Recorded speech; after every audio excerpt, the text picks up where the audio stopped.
Rogers TV.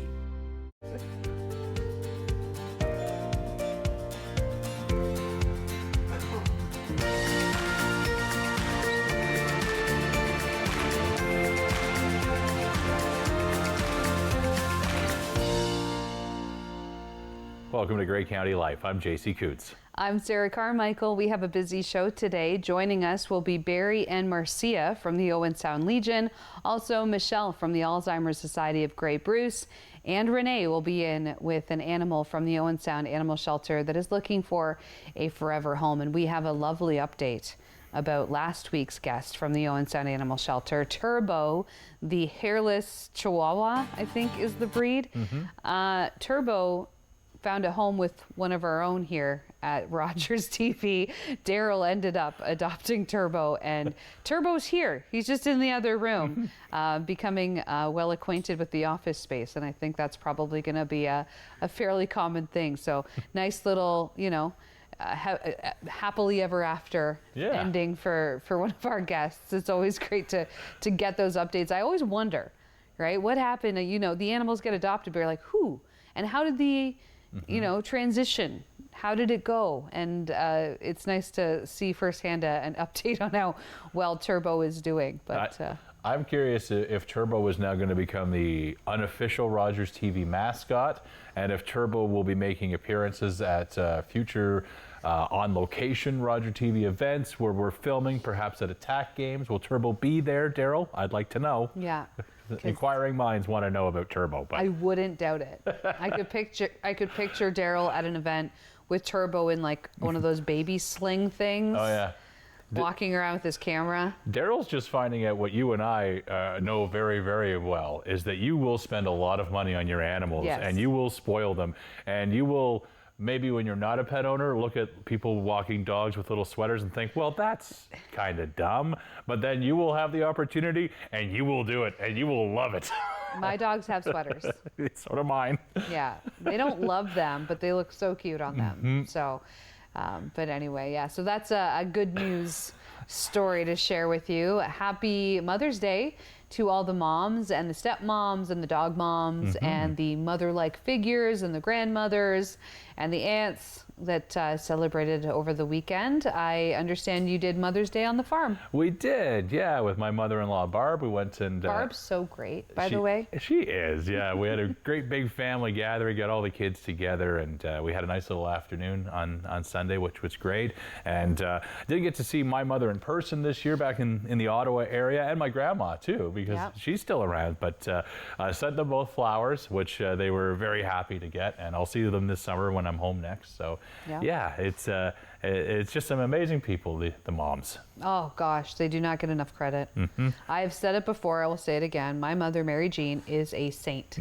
Honestly, the amount of things that she's put up with and still puts up with from us over the years, I don't know. Like, I don't know how she has kept herself sane while dealing with the chaos that we've brought to her life. Well, keep her young, I think. Ever since she brought us into the world. Pardon? I think you can keep her young that way by keeping her on her toes. She's always got to be ready for anything. Probably keep her confused. Yeah. Because she's like, why are they doing that? Why would they say that? Who is this person? Right.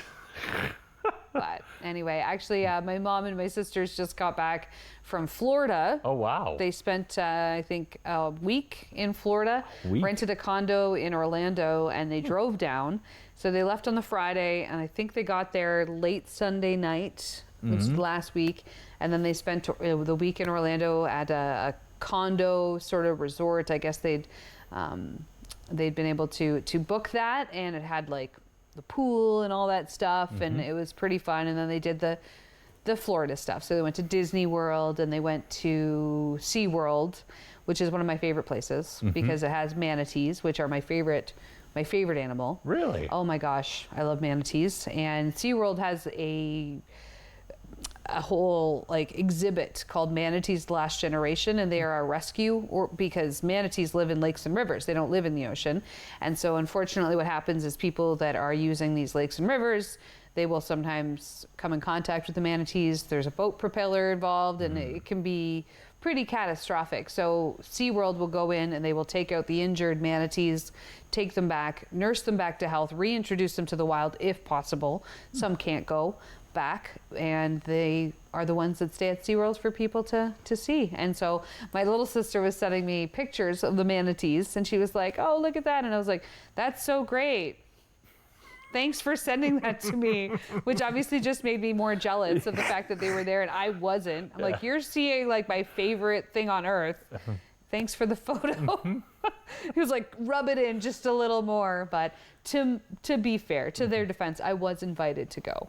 But I wasn't able to go. So maybe next time I'll be able to make it happen, because I haven't been to Florida. I think I went to Florida in 2003. 2003? Yeah. Lots changed there since then. I know. Well, my college boyfriend, Steve, his grandparents had a home in Naples. Oh, nice. And so we, during our reading week of my second year of college, we went down there and spent our reading week with them in Naples. And they let us use their vehicle to go to SeaWorld and do some touristy stuff. And it was a lot of fun. But that was the last time I was there. So that was a long time ago. You know, I've always wanted to go to Florida for a couple of reasons. As a kid, of course, Disney World. As an adult, spring training. And my grandparents had always had two residences. One was in Kingston, Ontario for the summer months, and one was in Florida, in Clearwater, for the winter months. Interesting. How many times, as a child, do you think we were invited to Florida? I'm going to go with 0. 0. Now, is it because my brother and I were little nightmares? Yes, probably was the reason why, but still have not been to Florida. So someday, it's on my bucket list. They went there to escape you. I think they did. They really did.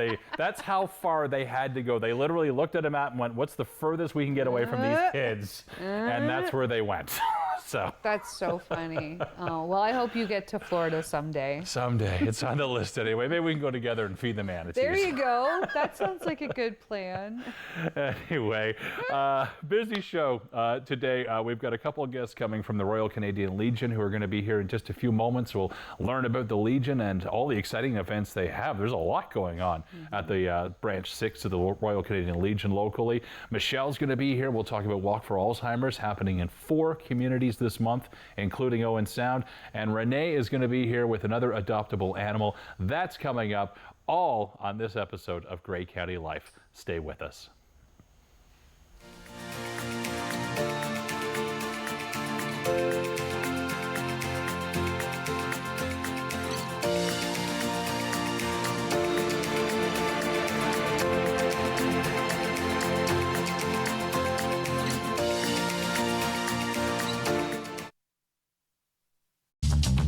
This program is brought to you by Ignite TV.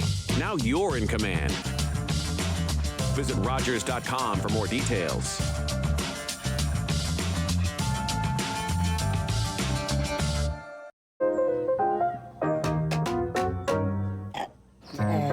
Bless you.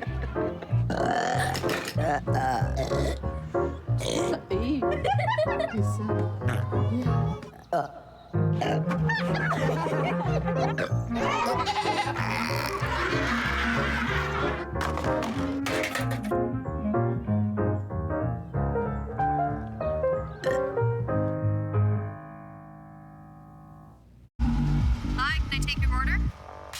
Hello? Oh, hey. Wait, what was the question? Let me guess. One driving high combo, extra baked? No. Could I get a burger with a side of fries? Think you're a better driver when you're high? Think again. Smoking weed affects reaction time and concentration. A message from Mad Canada.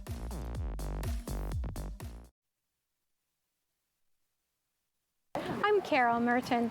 Please join me for HealthLink, a program connecting home, community, and healthcare. Please join me and watch HealthLink on Rogers TV.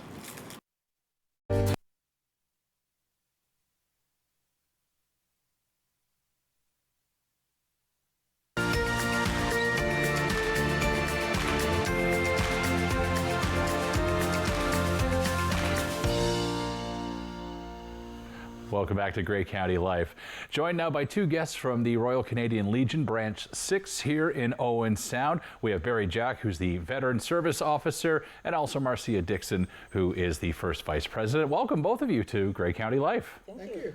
Let's talk about the Legion. We're going to learn more about what the Legion is up to these days. But first, let's do a little bit of a history lesson. I think it's important because a lot of young people might not understand why we have Royal Canadian Legions in practically every community across Canada.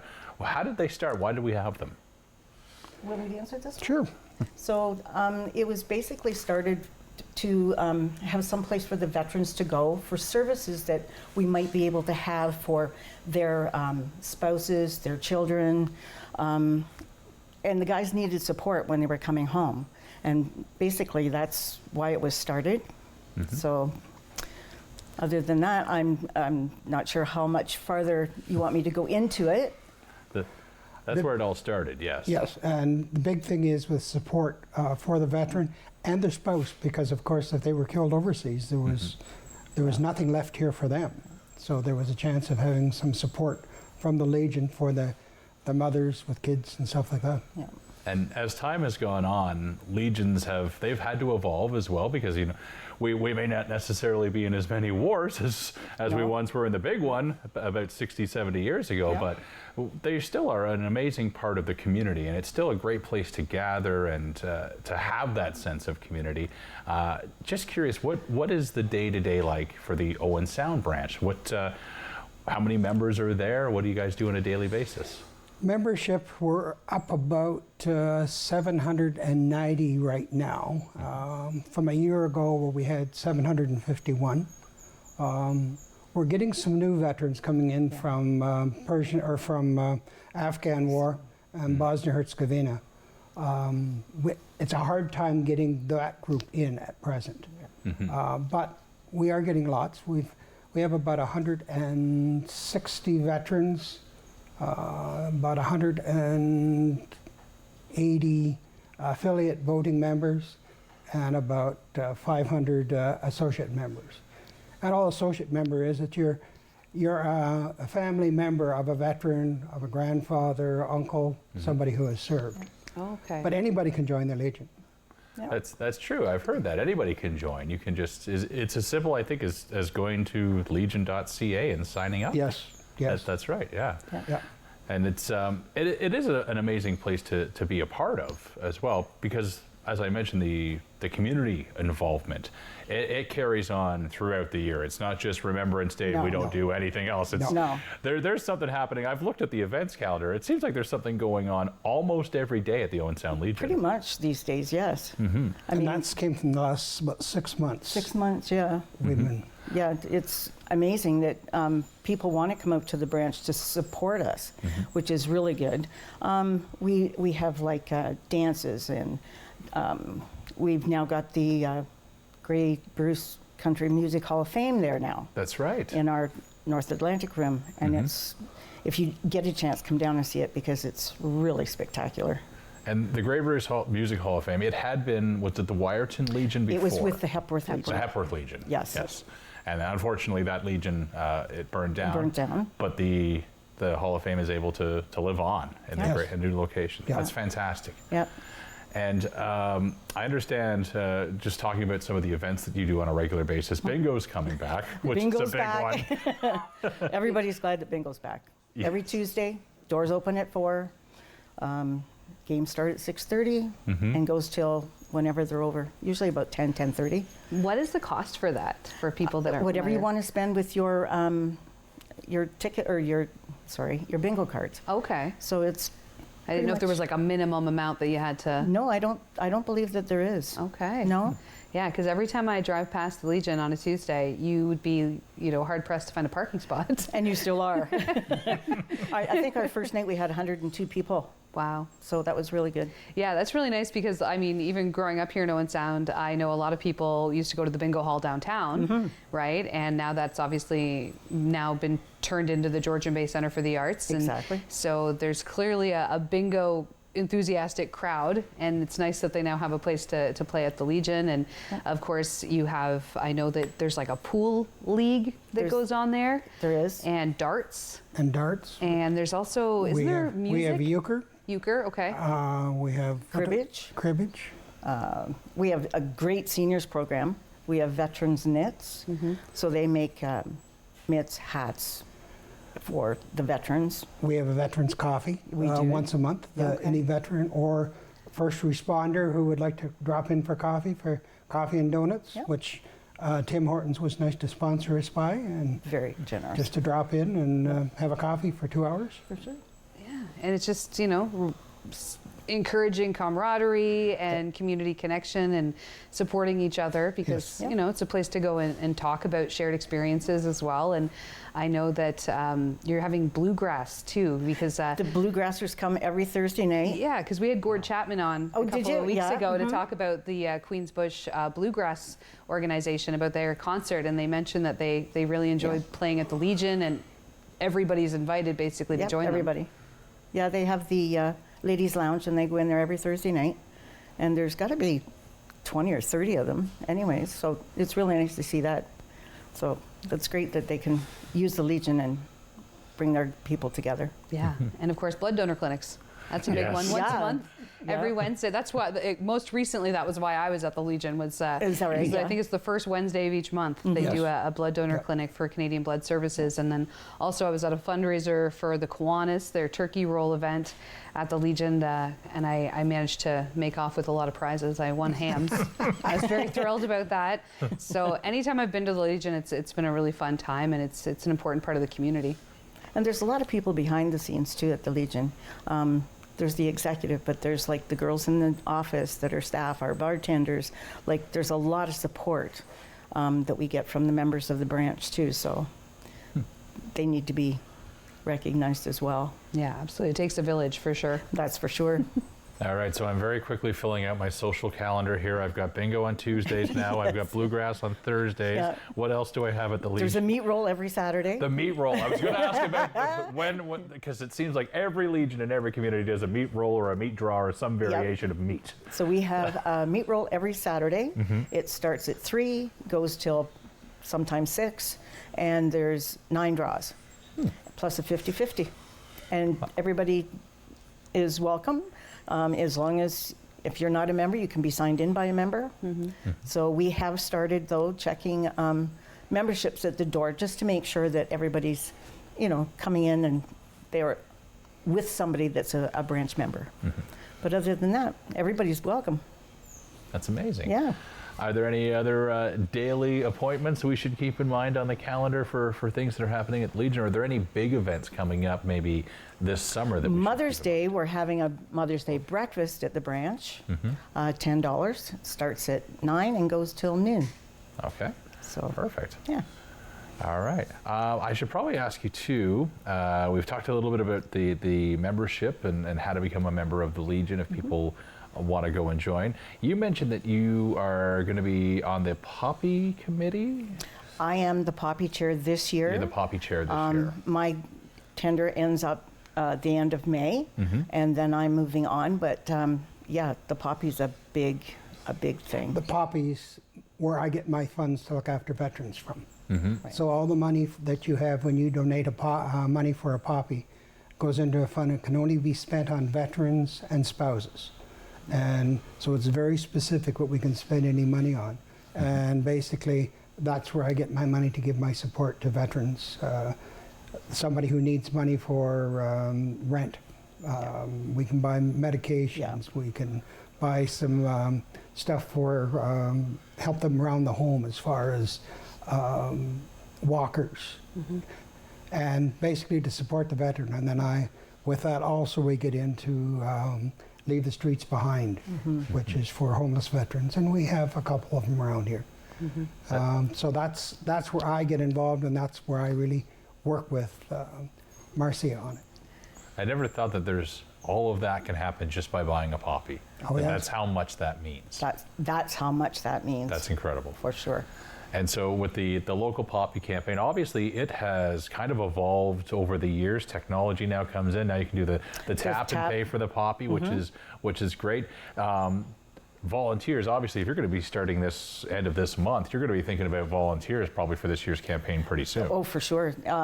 The new poppy chair, for sure, she will be looking for volunteers. And we have routes where they go out and place poppy boxes in businesses, and they go and replenish those when needed and collect the funds. And then 2 weekends in November, we actually go out and canvass at stores. So yeah, but we definitely need a lot of volunteers, and you don't have to be a member to volunteer. That's great. Yeah.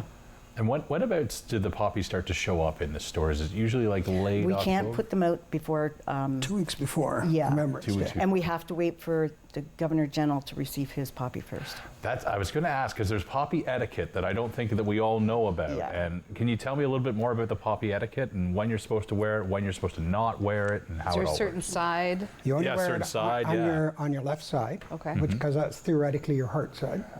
And you only wear it during the period 2 weeks before, and actually by noon on the day of Remembrance Day, they should come off. And you're supposed to, I think one of the traditions is if you go to the cenotaph, you leave it at the cenotaph. That's right. You can definitely, for sure. And it's just, you'll see people wear old poppies, and that's their business. But the idea behind it is you're supporting veterans and their spouses by donating money, because we don't sell you a poppy. No. We have poppies that you donate money for. That's the theory behind it. Yeah.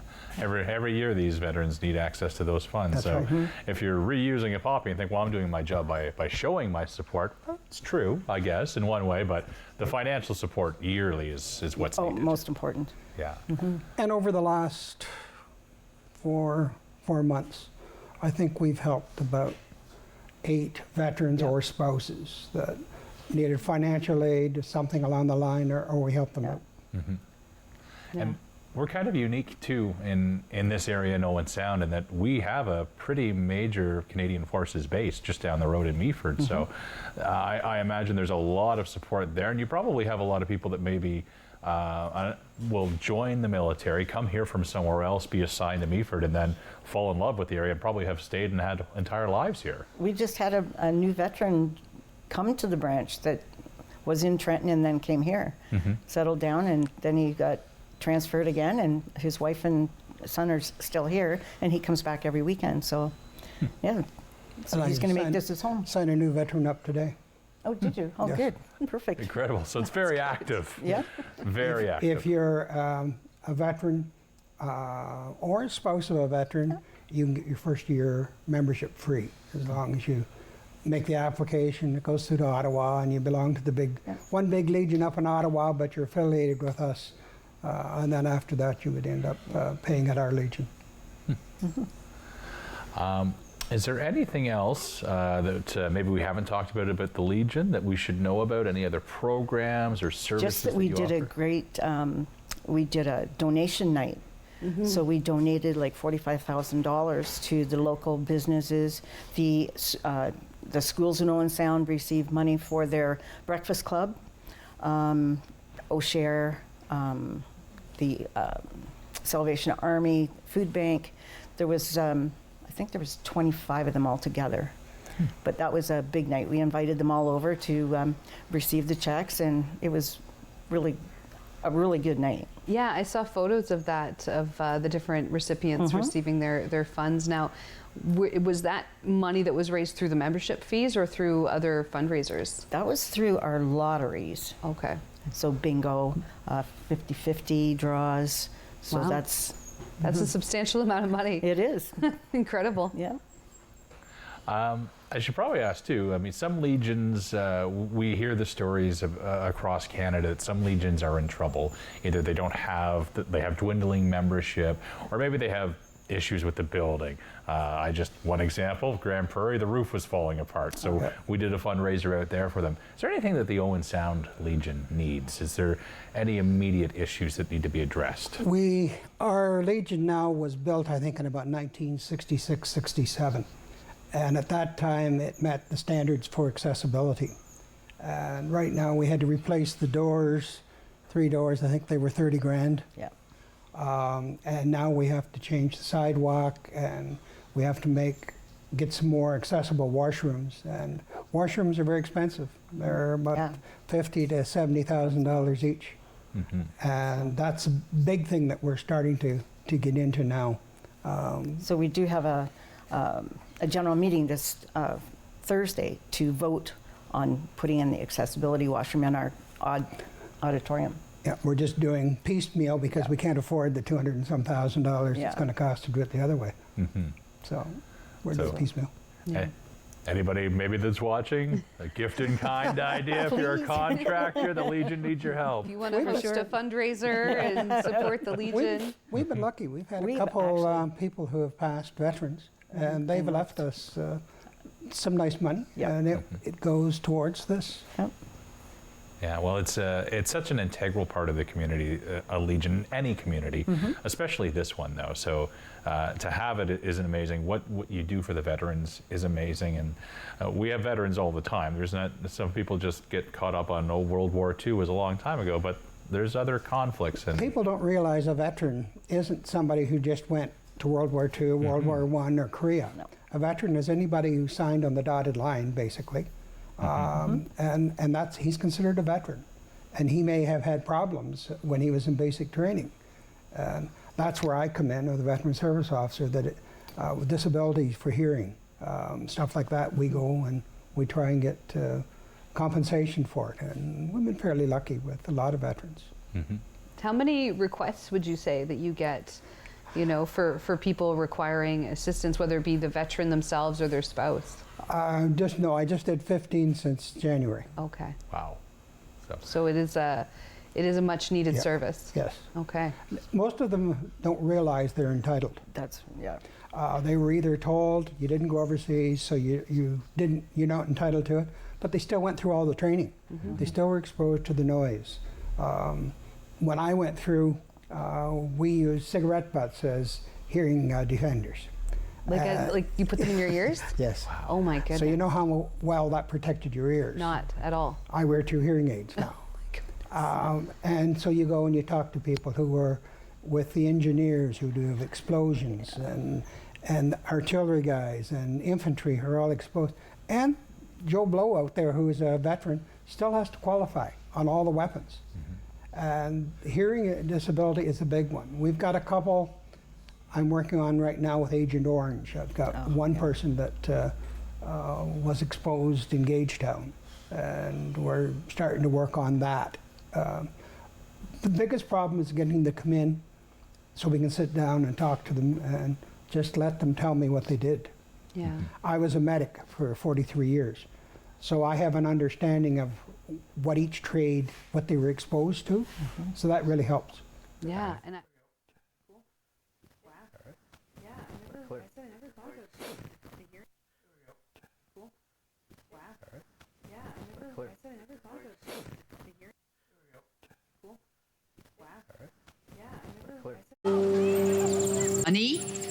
I'm Carolyn King, and I'm a member of the Mississaugas of the Credit First Nation and the creator of the Moccasin Identifier.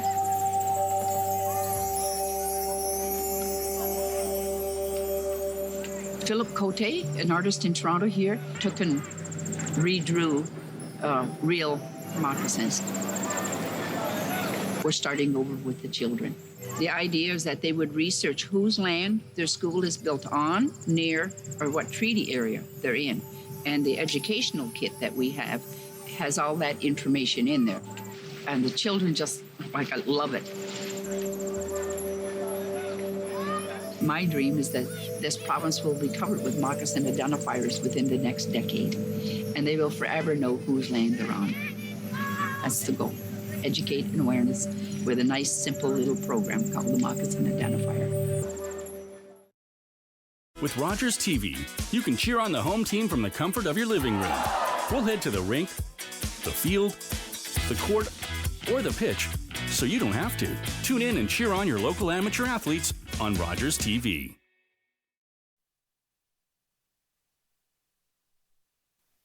Hi, I'm Tiffany James, the host of Her Story. Join us on Rogers TV as I interview various women in our community on how they found success in their own way.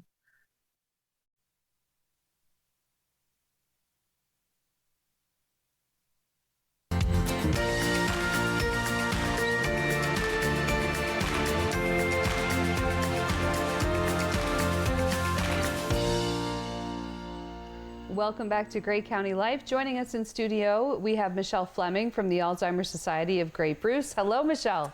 Hi there, how are you? We're good. Thank you for coming. Good, thank you for having me. Oh, always a pleasure. Now, the last time you were here, we were talking about the Soups On fundraiser because that was about to happen. Yes. And tell us a little bit about that. How many people were there? How much money did you raise? Yeah, thanks for asking. It was a really big success. We were blown away by the support that we got from the community. We had over 512 people attend, and we raised over $31,000. So we were really happy with that outcome, and it allows us to continue on offering the services that we do. Yeah, that's a huge amount of money between the silent auction and the people going around getting all their soup samples and stuff like that. And of course there was then the pottery that people could purchase. Yes, that's right. It was a busy day. I was there. I was very lucky to be invited to be a judge, which was, you know, a hard job, but somebody had to do it. Trying all those soups, darn. And didn't have dinner, did you? No, I didn't eat anything. I didn't eat anything before I went there because I'm like, I want to make sure I've got lots of room for soups.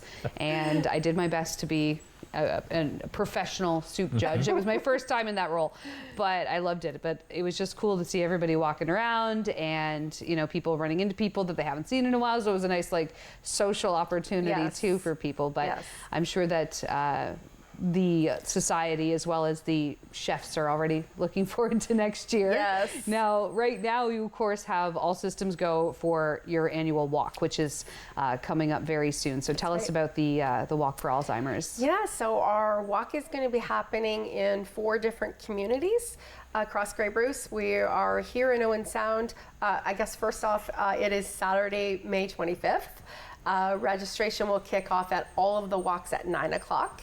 And then we'll have opening ceremonies at 10 with the walk to follow. But we're here in Owen Sound, we're in Hanover, we're in Southampton, and we're in Thornbury. So we're dispersing and welcoming walkers at all 4 locations. And of course, if anybody is not able to make the walk that day, we encourage them to still register and then just do a virtual walk and share pictures with us, which we would which we will gladly have as well. Yeah, a friend of mine, Amber, so she used to be part of the society there. Yes. And so when she was doing the walk, she would just go out to like the Irish Block, which is where she grew up on that road. Okay. And her mom would go for a walk, and she would like take a picture of it, post it up on her socials. Right. And, you know, encourage people to make a donation in that way and to support her walk in that particular instance. And now, I assume people can register still now to take part.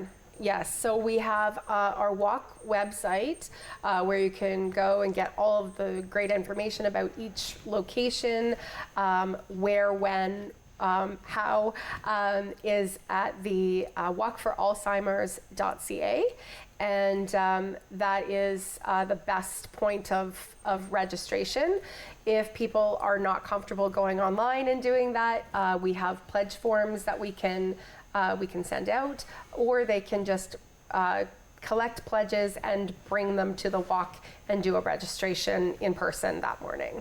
Perfect. Yeah. Now, you'll probably need a lot of people in all 4 locations because you yourself can't be in 4 places at the same time. As much as I don't you think. try. You will try. I have not developed that cloning machine yet. But yeah, no, we have a great staff, and so everybody's kind of dispersing, going different locations. We are still looking for volunteers at a couple of our locations. So if it's a great way to come out and support the walk. You know, we need volunteers for the trails to help marshal people around in the right directions, volunteers for our refreshment area and our t-shirt table and registration and helping to set up and all that good stuff. So Yeah. So if anybody is looking, they can either register on the website that I gave you, or they can give us a call in the office and talk to me. Wonderful. Now, would students be able to volunteer? Is that appropriate? Yes, Okay. absolutely. If anybody's looking for volunteer hours, it's a great way to grab a few hours on their volunteer card. We do have a couple of students already that have signed up in Owen Sound and in Southampton. So it's a great way for a student to get those extra hours. Yeah. And in the same time supporting what we do. In a fun way.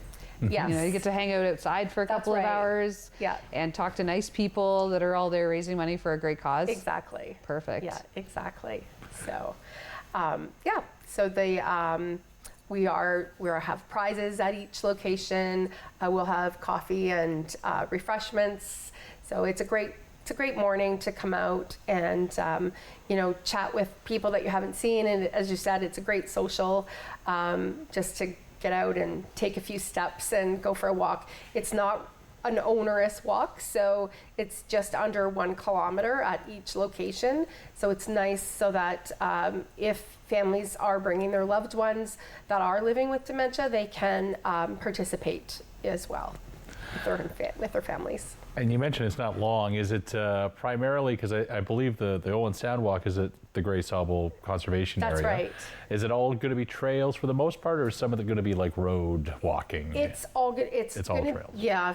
So where the pavilion is, there is a big field there with a kind of a cleared path through a little bit of a forested area, but nothing too strenuous. All right, nice day in nature. Yes, Yeah. that's right. And it's very pretty there. Yeah, it's very serene. Awesome. Yeah. Is there a goal for how much is fundraised this year? Absolutely. So we are hoping to raise $95,000. That's our goal for this year, and we're pacing well from over last year. So we've had some really good support from our sponsors. We've had some good support through walker registration.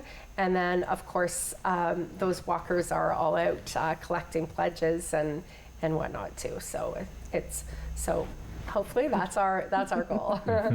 And if we hit that goal, we get $95,000 back into the Alzheimer Society. What is that going to do for the local folks? Yeah, so our money raised from our events all stay local in Grey Bruce. So they go to help support the services that we provide. We have education. Our public educator works with families at different stages of their journeys, whether it be from original diagnosis to different topics that come up along the way. She goes out and talks to different companies, and she runs healthcare provider series and that kind of thing with her education. We have support counselors on staff that work with families, and not just our clients, but the families, because everybody is living with dementia in that diagnosis. And so we have our counselors that offer support services, support groups, individual one-on-one counseling services, and connecting the families with the proper resources that they require. We have a recreation team. We provide social recreation groups all across Grey Bruce. So we go into different communities and we run an 8-week program, an in-person 8-week program, where a person living with dementia and their family member can come and have a really nice 90-minute session where they're doing some recreation, they're doing some fun crafts and games, and socializing with other families. And of course, we have our robotic cats and dogs, and not as fun as as our guests, as your guests from the shelter, but they are pretty awesome. Yeah. And we have cats and dogs. They're very interactive, and we have a lending program with our clients for those, as well as activity kits. So we custom those kits to our clients, and they can include like puzzles or games or some type of program that works for what their interests are. That is an amazing amount of support. And there's probably more stuff too. Yes, that's I'm missing something. That's just off the top of her head. Yes. Yeah. And it's incredible, and it might sound like a lot to somebody or to a family member perhaps that hasn't had dementia in their family before. Unfortunately, we have in our family. My grandmother had it. My mom is a nurse, so she was able to handle the situation, give her a proper level of care, and at the same time also know how to have the support that she needed. Not everybody is a nurse or comes from a medical background. That's and every case of dementia is different. It's a large scale of the amount of support it might need and the amount it might not. So absolutely, to know that's here in the community is huge. Yes. And we do encourage people at time of diagnosis to reach out early to our society and just get connected, so that along the way, if there are resources that you require, there's not that waiting period. If you wait until maybe later down the road, it's so much better to get connected and find out what is available in the community and what resources that we can offer, and then what we can connect families with externally as well. Yeah, I can imagine getting that diagnosis and then figuring out how to navigate all that can be super overwhelming for people. And it's nice for them to know that the support's there from the society and also from other families also going through the same thing. So having those social events, those recreational events, about their experiences and things that they've tried that worked, things that didn't work, and sort of just sharing a lot of that knowledge is really incredible. Yeah, that's right. And nobody has to walk that journey alone. It is, it's kind of our motto. Yeah. So, hence the walk, but it is really nice to know that these services are in place and for people to utilize. So how many people we have just in the community or surrounding that are affected by dementia currently?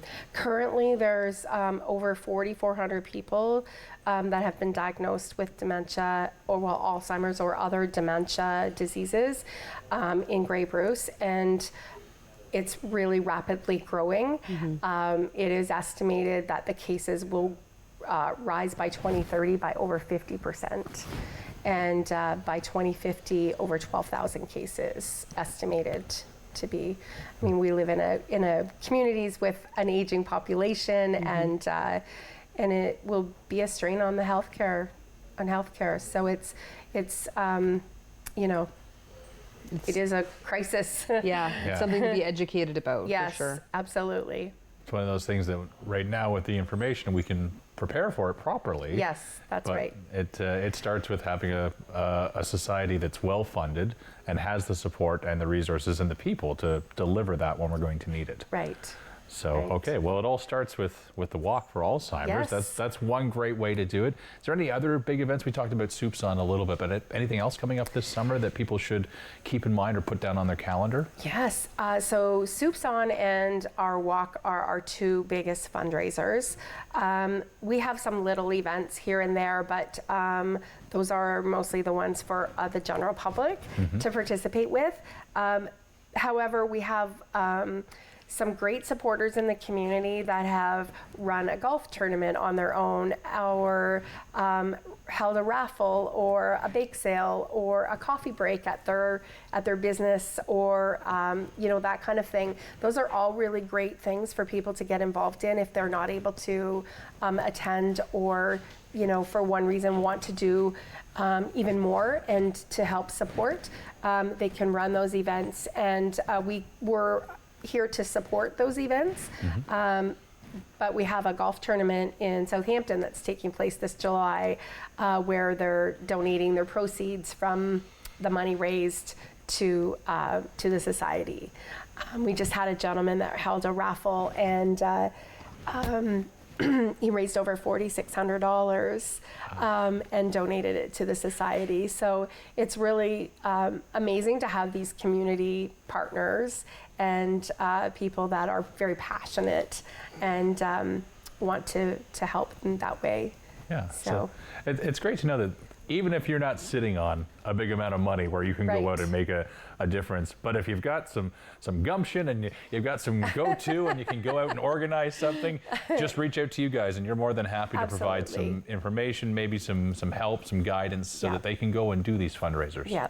That's incredible. We do have some more information on our website in that regards. It's called Anything for Us. And so there's some starting points and some ideas and for those kind of events. And of course, we are always looking for volunteers, either in the office or at our events or to help with our programs and those kind of things. So if anybody is looking for volunteer opportunities, please reach out. Mm-hmm. What kind of person makes an ideal volunteer? Is it somebody that has to have a big schedule availability, or what? Or experience with Alzheimer's events, like firsthand? No. Actually, we do training depending on the role. They can come out and just help at an event if they like, which is always a fun thing, but well appreciated. And but we also have program volunteers that go to these recreation programs that we do in community. We do training, we do dementia training, we have some online training, we do orientation. We will help to get them trained to where they need to be. We also have an in-home program where we have volunteers from the community that are going in and doing a friendly visiting with a client. And for a 90-minute session, we equip them with like games and different ideas of things to do, and they go and visit with a client, and it offers a little reprieve for the care partner, and a little respite, and so those are different opportunities, and each position requires a little bit different training. So, but we would be happy to walk through all of those things with anybody that's interested. Mm-hmm. Yep. We've got just under a couple minutes left, so I guess I should ask you, Michelle, is there anything else about the walk that we haven't talked about? Any information we missed about it? I don't think so. All right. I hope not. Yeah, so four different communities it's happening in. Saturday, May 25th, and the goal this year to raise $95,000 between these 4 walks, all supporting programs and services offered. Yes. And what's the website again that people can sign up? It is www.walkforalzheimers.ca. And if people want to stop in to your office, where are you located? We are at 753 2nd Avenue East, and downtown in Owen Sound. Wonderful. Well, thank you very much, Michelle, and best of luck with your fundraising. Thank you so much for having us. Me.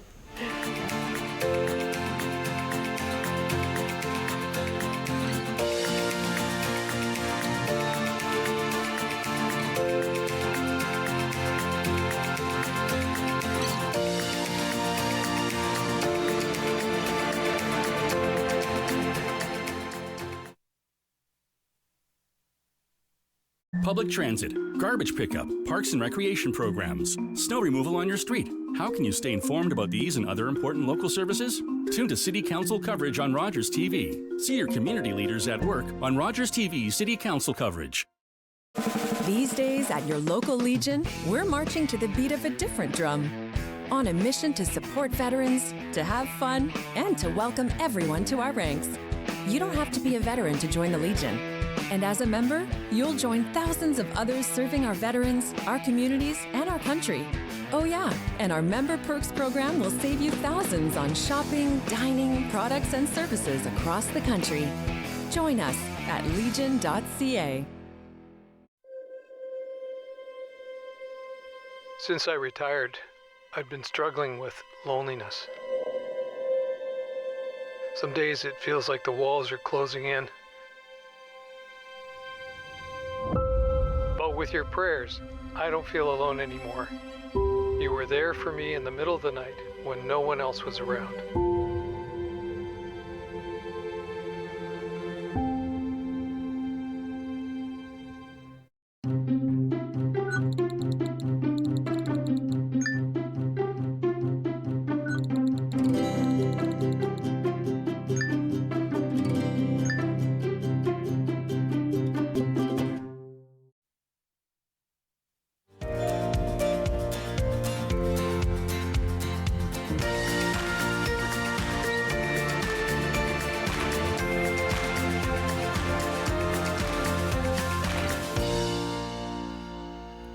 Welcome back to Great County Life. Joined, as always, by Renee at the end of the show from the Owen Sound Animal Shelter. And you can probably guess we're being joined by kittens this week. Hello, Renee. Kitties! It's kitten season at the animal shelter. Yay! I mean, we like them, but not that much. We want them to go home. As you know, we do like kittens, but it takes, in this case, 3 adoptions to make space for somebody to come in. So we kind of got to push them right now. Spring is springing. What that means for us is we have kittens. It means we have cats with newborn kittens that are taking up space. It means we've got cats running away doing their thing because springtime. Fix your cats, please. Please fix your cats. It does make that so much better. They won't run away, I promise. It is the time. We don't often have kittens. It is a seasonal thing, spring and fall. Apparently it's springing. So if you're someone who's looking for a kitten specific, yeah, that's cute and sad, look this way and be sad, then now is the time to call. These 3 are from 1 litter. As mentioned, we have other litters that are up and coming, obviously not quite ready yet, but now is the time to get on the list. Nothing makes us happier than having them available and getting them out of there. Yeah. Because again, that space is needed for others, right? Hi. Now these kittens have had their vaccines. They've been dewormed, they've been defleed, they're litter trained, and they're eating dry food, so all the starter stuff. And this is where I remind everyone that we do not spay and neuter babies. Yeah. So that will not happen. And if you adopt this cat, we really want you to do that. So if you can't afford it, don't get one, okay? Get one that's 5 months old that's fixed, because we are doing them at that age. And it's really only 3 months or 3 months later for these guys, right? We don't want to keep you that long, ideally, but we want you to get fixed. The shelter right now seems to have a predominantly younger cat generation. So if it's something that you're looking for, again, younger, maybe the fixed thing is important, which we understand, then now would be the time to call us, because 5 months and up, probably our eldest is only 4 years old, so they're on the younger end of things, which is okay. So we have 2 girls, 2 boys? Those 2 are boys. Okay. So we have a gray and white short-haired boy, we have a gray and white long-haired boy, and this one is the girl. Which, I mean, I'm out of girl names with goatees, because you have an adorable little goatee, but you're a girl. I mean, I would have called you goatee or something. So did they come in as surrenders, strays? Yeah, these were an owner surrender, and that owner luckily has taken a list of low-cost spay-neuter options. By the way, you can call me for those as well. So we're hoping that it is mama's last litter, but this is what happens when they're not fixed, unfortunately. I mean, glad we can help them, but it's better if we don't have to. It would be so much better. Oh my goodness. And again, these little guys live a really long time. I have to remind people that this is potentially a 17-year commitment. So be absolutely sure that you're ready for a cat, and be absolutely sure that you're going to be able to maintain that cat for its whole life, because we really don't want to see them back. That makes us super sad, right? Yeah. Super sad for you. Yeah, obviously situations come up and things do change from time to time, and sometimes it's beyond your control, so you do find yourself needing to rehome. Please do take the appropriate steps to rehome. Do not just leave your animals out. That's been something that's been happening a lot. A lot of dogs that have been just sort of let go in rural areas, and even cats too, just kind of being left to their own devices, and it's not okay, especially if they've been domesticated. They don't really have the survival skills they really don't any longer to be out in the wilderness or out on their own. So again, we understand that's life, things change, but please contact a rescue or some form of a shelter to start the rehoming process. Don't just throw your animals away, basically. And make sure you're taking into consideration too what happens if something unexpected happens, in which you become very ill or you pass away. Make sure you have a plan for that. There's nothing more sad for us than to have an owner who's lost their life, who obviously cannot keep their pet and doesn't have a plan. I mean, those ones are really tough for us, because the animal grieves the owner, and it's a difficult process, and oftentimes the animals are older, which makes it that much harder. So please make sure that you've got a plan in place for those, because we're seeing a lot of that right now, the known plans. Yeah, it's not a pleasant conversation to have or to think of, but it is something that's important. Even Ryan and I were actually talking about that recently. Yeah. You know, in the event something were to happen to him and or I, what's the plan for our giant dogs, Exactly. right? Because we have a 5-year-old lab and a 2-year-old lab, and they've still got a lot of life to lead. And if we're not a part of it, who's going to be available to take them in? Absolutely. And So important. it can be a big ask, you know. sure So is. it's something to kind of have in place, and you never want to have to need that plan. Or have that plan play out, but it is something to keep in mind. Most definitely. Oh my goodness. Well, this one is very fluffy, and I've named him Anthony. Oh, very nice. His name is love it. Anthony. I love it. That is Daphne. Perfect. Hi, Daphne. Nice to meet you. And this is Lord Simon. Oh. He is very Simon-y, Yeah. aren't you? So these are Perfect. Bridgerton characters. I love this. Okay. Okay. Quick, somebody call them. Tell them they got cats. Yeah. Right? So there's lots of lovely names on that program. If anyone is looking to name a child or an animal, highly recommend. There's an Eloise. There's who else is there? Oh my goodness, I'm drawing a blank. But there's really cool names on there. The Bridgertons, if you haven't seen the show, is the family, and I think they have 7 or 8 kids, and their names are like A, B, C, D, E, F, G.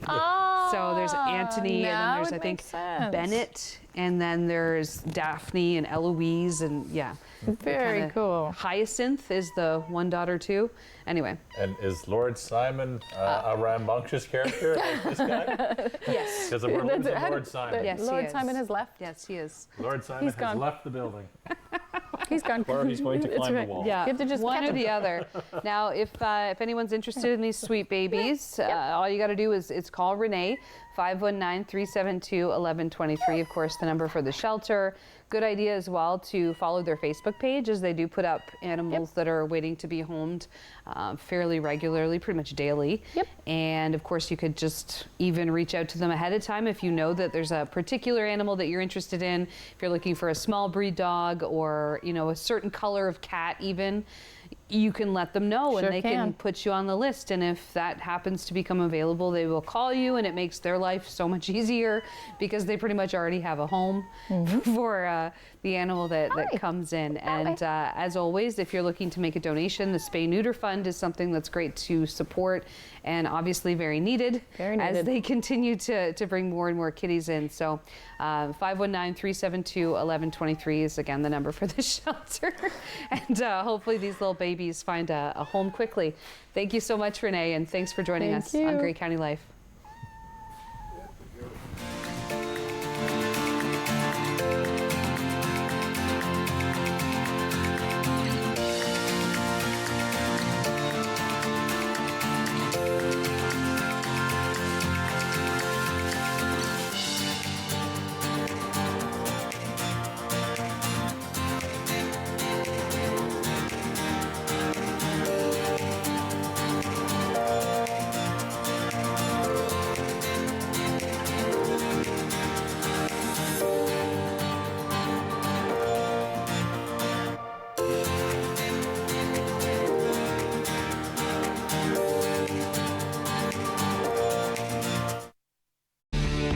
Connect with us by visiting our website or email us at comments@rogerstv.com.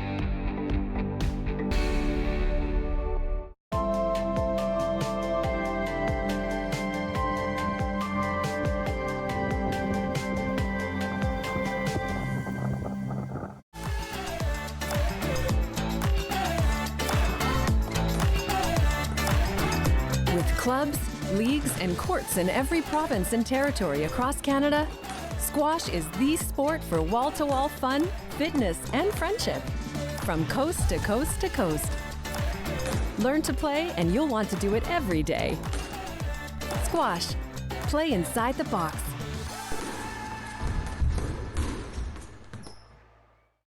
Everybody knows not to drink and drive, but some people still think it's okay to take drugs and drive.